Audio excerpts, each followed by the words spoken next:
জীবন জীবিকা যাদের খানিকটা আছে তাদেরকে উচ্ছেদ করো ইত্যাদি। এইভাবে একটা ভীতির পরিবেশ যে একেবারে গোটা পৃথিবী জুড়ে যে পুঁজিবাদী সাম্রাজ্যবাদী ব্যবস্থা তার যে বড়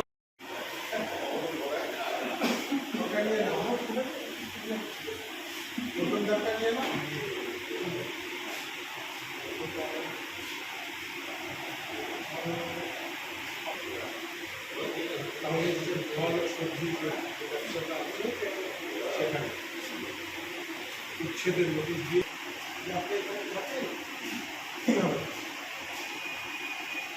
তার জায়গায়